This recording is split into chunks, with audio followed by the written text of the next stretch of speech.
अस्सलाम students, welcome to my YouTube channel. First year class का chapter number 9 हमारा चल रहा था। उसकी एक्सरसाइज नंबर 9.2 हमने स्टार्ट करनी है। उसको स्टार्ट करने से पहले जो हमारे बुक के ऊपर टॉपिक्स दिए हुए हैं उनको हम डिटेल से डिस्कस करेंगे। सबसे पहला टॉपिक जो है वो है को टर्मिनल एंगल्स का, कि को टर्मिनल एंगल्स क्या होते हैं। यहाँ पर बहुत सारे एंगल्स ऐसे होते हैं कि जिनकी इनिशियल साइड और को टर्मिनल साइड जो है टर्मिनल साइड जो उनकी सेम होती है, यानी इनिशियल साइड रे भी उनकी वही होती है और टर्मिनल साइड भी वही होती है। तो वो ऐसे बहुत सारे एंगल्स होते हैं, उन एंगल्स को को टर्मिनल एंगल्स कहते हैं। मतलब क्या है, मतलब ये कि जैसे ये एक एंगल है, इसकी देखें इनिशियल साइड है OP और इसकी टर्मिनल साइड है OQ, ठीक है, ये थीटा एंगल है। अब इसी तरह से अगर हम इस एंगल की बात करें, ये हमारे पास यहाँ तक थीटा था और ये एक रोटेशन कंप्लीट होने के बाद फिर वहीं पर आया। देखें ये जो एंगल है ये स्टार्ट यहीं से हुआ था, यहीं से हुआ था OP से, और इस तरह से रोटेट करने के बाद ये Q पर आकर स्टॉप हुआ, यानी इसकी इनिशियल रे OP ही है और टर्मिनल रे OQ है। देखें इस एंगल थीटा की भी इनिशियल रे OP थी और टर्मिनल रे OQ थी, और इस एंगल की भी यही है। अभी इस एंगल में क्या चेंजेस आए हैं कि ये थीटा के अंदर एक रोटेशन ऐड हो गई है, यानी थीटा प्लस 2 पाई एंगल हो जाएगा ये वाला, यानी कि ये इतना थीटा था और ये इतना पूरा सर्कल कंप्लीट होके आया तो थीटा प्लस 2 पाई आ जाएगा। और इन दोनों एंगल्स की इनिशियल और टर्मिनल रेस सेम थी, तो इस तरह से ये दोनों एंगल्स को टर्मिनल एंगल होंगे, यानी थीटा और थीटा प्लस 2 पाई जो है ये को टर्मिनल एंगल्स हो गए।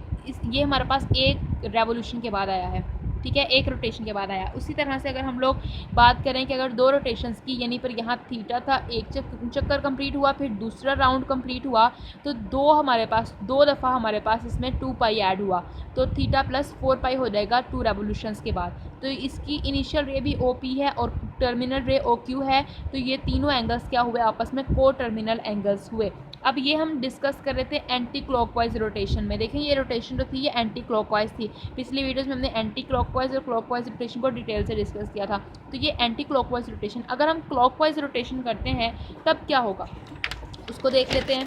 कि अगर हम लोग एंटी क्लॉकवाइज रोटेशन रखते हैं तो क्या होगा। जैसे ये थीटा है, अगर हम लोग एंटी क्लॉकवाइज रोटेशन थीटा के आगे हम लोग ये एक एंगल है और एक एंगल हम लोग इस तरह से एंटी क्लॉकवाइज में ले रहे हैं, उसकी इनिशियल रे भी OQ ही है और टर्मिनल रे OP है। जिस तरह इसकी इनिशियल रे OQ थी और टर्मिनल रे OP थी, तो ये थीटा माइनस 2 पाई हो जाएगा, क्योंकि ये क्लॉकवाइज आ गया है तो थीटा में वो एंगल माइनस 2 पाई हो जाएगा। इसी तरह से अगर हम लोग डबल रोटेशन करते हैं तो थीटा माइनस 4 पाई वो एंगल हो जाएगा। इसका मतलब कि हम इन जनरल ये कह सकते हैं कि को टर्मिनल एंगल्स को हम लिख सकते हैं थीटा प्लस 2k पाई, यानी कि के हमारे पास बिलोंग करता है इंटीजर्स को और के बताएगा कि कितनी रोटेशंस हो रही हैं। अगर कोई रोटेशन नहीं है, यानी एंगल सिर्फ थीटा है, कोई रोटेशन नहीं है, तो के की वैल्यू हो जाएगी 0।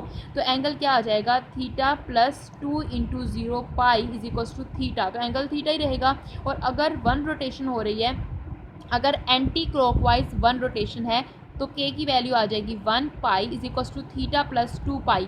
लेकिन अगर एंटी क्लॉकवाइज, बल्कि अगर क्लॉकवाइज, ये हमारे पास एंटी क्लॉकवाइज थी, अब अगर क्लॉकवाइज रोटेशन हो रही है और एक रोटेशन हो रही है तो के की वैल्यू आ जाएगी -1, जो कि आ जाएगा थीटा माइनस 2 पाई। इसी तरह से अगर दो रोटेशंस हो रही हैं और एंटी क्लॉकवाइज डायरेक्शन में हो रही हैं तो के की वैल्यू आ जाएगी 2, तो आ जाएगा थीटा प्लस 4 पाई। लेकिन अगर दो रोटेशन हो रही हैं लेकिन क्लॉकवाइज डायरेक्शन में, तो थीटा प्लस 2 इंटू माइनस 2 पाई आ जाएगा, जो कि इक्वल आ जाएगा थीटा माइनस 4 पाई। तो आप लोगों को को टर्मिनल एंगल्स की समझ में आई बात कि को टर्मिनल एंगल्स क्या हैं और हमें इन जनरल इसे इस तरह से लिख सकते हैं।